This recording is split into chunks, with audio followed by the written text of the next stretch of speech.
Welcome to a new episode about photography, and this time we will look into the written and unwritten rules of street photography that are really essential to know.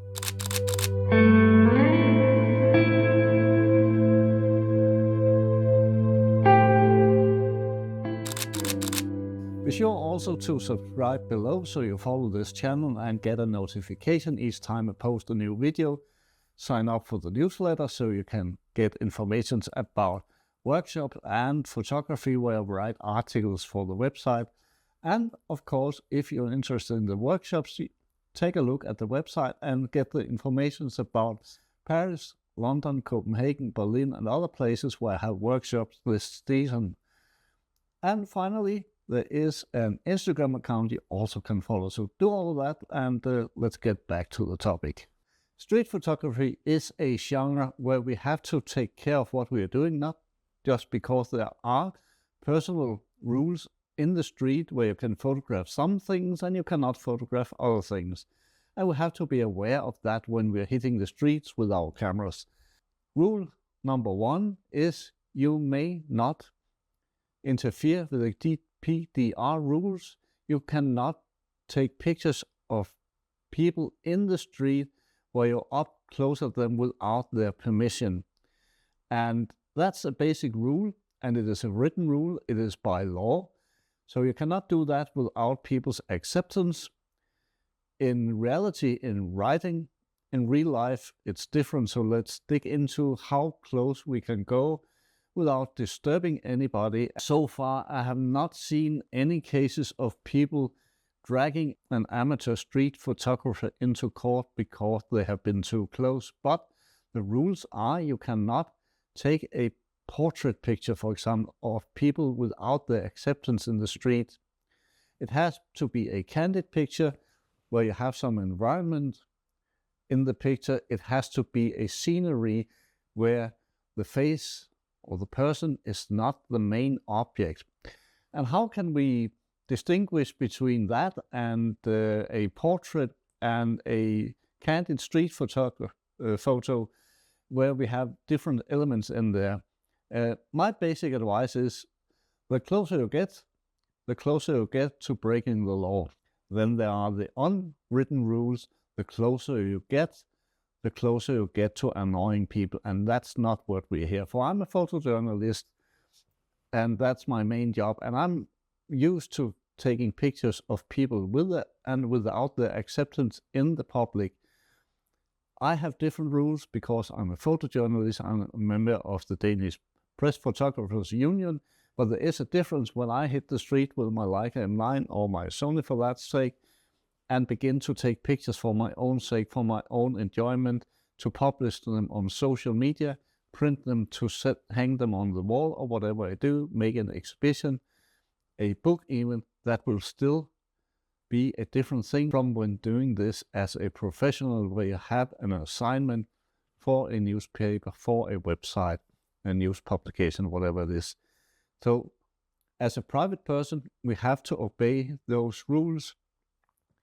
And in some countries like France, you cannot take a picture of a public building and then sell it afterwards. It's different when you have people walking by and that's your main subject of that photo, and then you have an official building in the background. But be a little careful with all of these things. But we are allowed to take pictures in the street, in the public, if we do not annoy people. And what is annoying? That is taking pictures of people that are homeless, people that are drunk or on any kind of misuse and not able to defend themselves against being photographed because they don't know what they're doing at that time. And you should also not take obscure pictures of women, for example. All of that is strictly forbidden to do. We see it all the time, but it is forbidden and it can bring you into trouble. Next thing is, why at all take pictures of people that are not well? Why take pictures of homeless people to show that you are brave enough to do it, but you cross a line? You're actually not allowed to do that if you're not a photojournalist and it doesn't have a purpose. Then you are going over that red line where it's getting illegal and you can't be prosecuted for that. And secondly, as a human being, I don't find it nice to do things like that. So why should we do it? We should take pictures of things that brings in beauty and joy in life, not the opposite. And I know it can be an excuse that you want to tell the story about the homeless people, but leave that to photojournalists unless you have an assignment or you have a prospect you're doing any kind of, not excuse, but a clear purpose where it makes sense. But you cannot, as a private amateur street photographer, take these pictures. That is illegal. Next thing, you can do it on the public street, but you cannot cross the line where you begin to take pictures in private gardens. Even though you're standing outside at the street, you cannot point your camera over the heads taking pictures of people in their private room. And then we come into, where is the private room? It is behind the hedge, it is in the garage, it is behind the windows. But what about cafes? Cafes actually are private rooms. It is a property of the cafe owner, and people that go into a cafe actually expect not to be photographed. They expect to have a private room in there. But here we are in a gray zone. I have taken pictures in cafes with and without people's acceptance, with and without the cafe owner's acceptance. And I avoid putting people in a miscredit. I only take pictures of interest where they are included in the environment, are in my mind beautiful or interesting or whatever it can be. I try to be as polite as I can when I do it, but it is a gray zone. So why is it not public when people are sitting in the open? And here we have that gray zone. It is a private room because the cafe or restaurant, whatever it is owned by somebody, and you are actually entering their property as soon as you're entering the doorstep. So there is a gray zone. You can ask for permission. The pictures I show here was shot on a cafe in Paris at a workshop in September, and I asked for permission for me and my students to take a few pictures. People accepted it, and that's the next thing. If you can feel people accept it and is clear that you're taking photographs, and they nod your head or smile to you or just without saying it, shows their acceptance of you taking pictures in that environment, I will say that's enough to have the allowance to do it. But if people say no or clearly shows they don't like it, avoid it. Don't annoy anyone with what is our hobby, what is our interest. It should be something nice. It shouldn't be to offend anybody. I think that's very important because we do this of the pure joy of taking great street photography, fine art photography, and why annoy people when we're doing that? We should be polite at all times. So if I feel somebody don't like I have my camera up and taking pictures, I clearly show them that I'm not doing that by politely greeting them and point my camera elsewhere or hold it down so they can see I'm not doing it. But again, all of that kind of acceptance is about having a sense of being in a room, and that room can be in a cafe, it can be out on the open in the streets where you can take pictures of everything, despite when it is discrediting people, when it is showing them in a weak and a vulnerable situation, then it is actually literally not allowed to do. Then there are spaces like train stations, also, at least here in Denmark, considered as a property of, in this case, the state or simply the rail station company. Whoever owns the area actually are the ones that should give you allowance to take pictures in there. It is looking like a public space, but in many cases it actually isn't. But again, here we are in a gray zone, and we have to look at the history of taking pictures. As long as there are no cases and no clear signs of not that you are not allowed to take pictures, then if you do it discreetly without annoying anyone and it is for an artistic purpose, go on, do it, but be very aware if anybody officially comes and say to you, you cannot take pictures here, then don't do it, because they can actually push a lawsuit against you if you don't obey it. So everything here is about feelings and how you approach things and how you are kind to other people, so show that in the way you take your photographs and respect anybody who don't want you to take their photo. When we are blending in the street, it is of course important not to show very clearly that you are there. You have to be discreet, you have to blend in, to be able to take those candid street photos that are the exceptional ones that shows a piece of reality. For me, street photography is a kind of a movie of real life captured in one photo when we walk around. So that's the purpose for me, to show a little piece of life. And when that is framed in the hundredths of a second, that changes the way we look at things. So therefore, it's really important to be discreet and walk around, but also, again, not to cross that red line where you begin to publish something that will make the people included in the picture look bad. That doesn't mean that you can't capture candid moments that are fun or weird or anything like that, as long as it is a part of a bigger picture, so to speak. Maybe not literally, but in the sense of how it is perceived, how it is expressed as a photographic work. If you look up, Google it, and look for rules for street photography and what you can do in public with your camera, there are some warnings that are maybe a little exaggerated, like you can end up in court if you do like this, you can almost get in prison if you do like this. Take it a little relaxed. It is very much up to you how you observe things and how you express them within your photography afterwards. You just have to make sense, and you have to be polite, and you have to be kind in the way you approach it. And then you have those more aggressive photographers that takes a camera and run by and press the camera with a flash and make very interesting, but also in aesthetical ways, a little ugly pictures, but that's the purpose of that. And you may find yourself get away with that in a town like New York or something like that, because people have a different culture there. They may accept it, and maybe the rules are different, I don't know.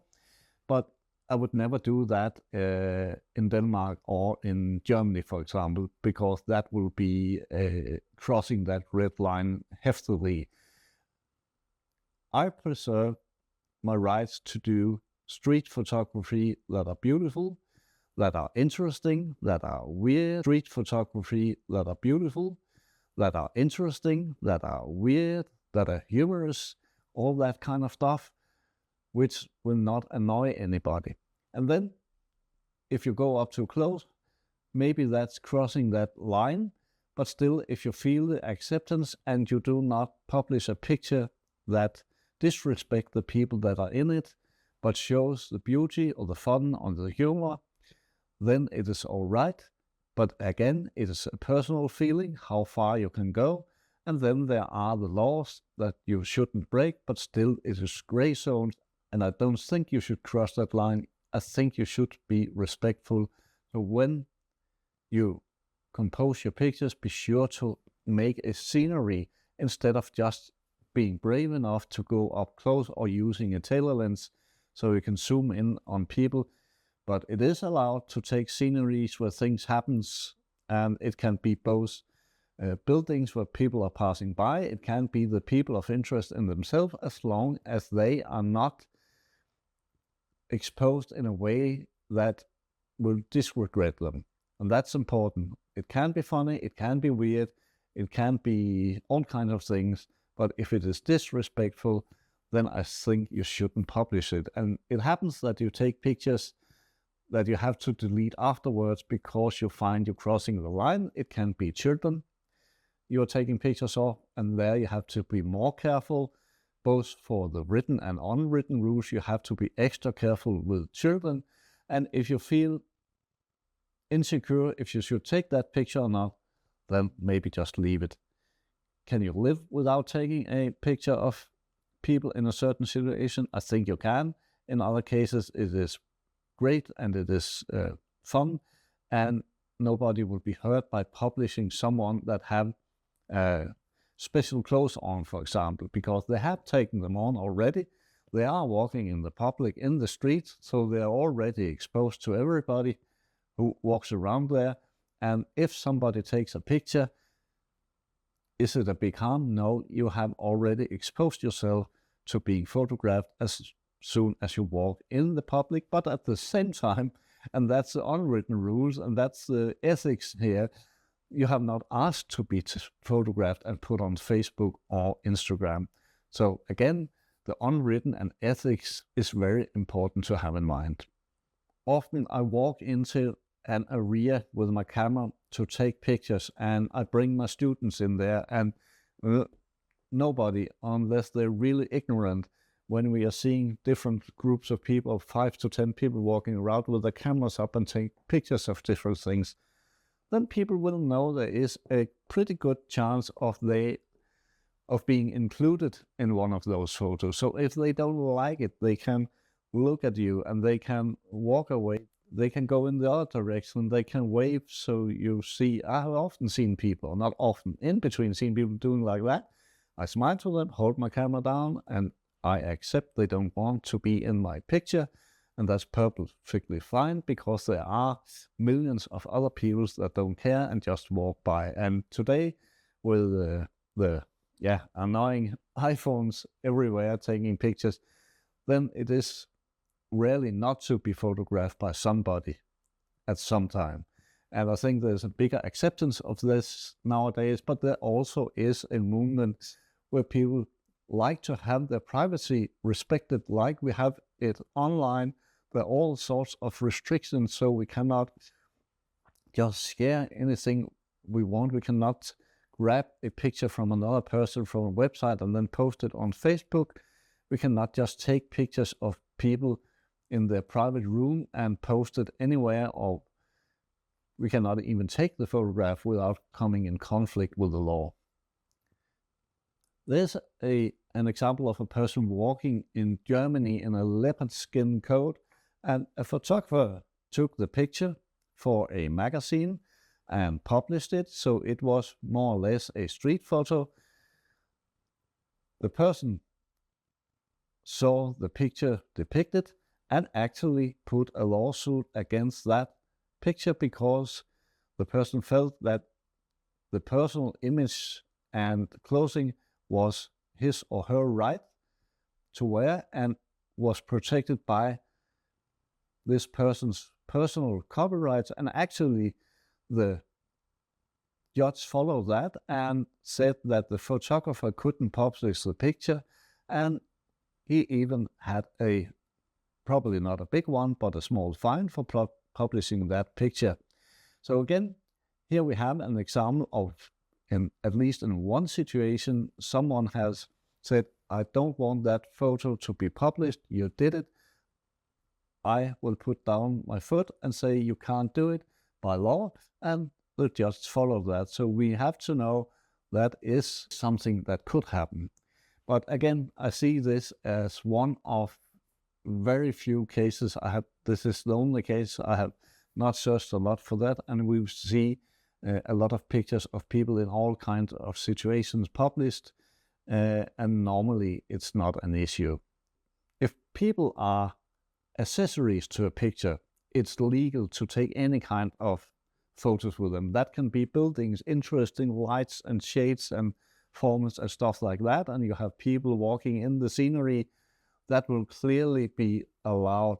So it is, as soon as you get closer, we are walking into the gray zone, and we might break that law, at least in Germany, on how close you can go. In Denmark, I have never heard about a case like this.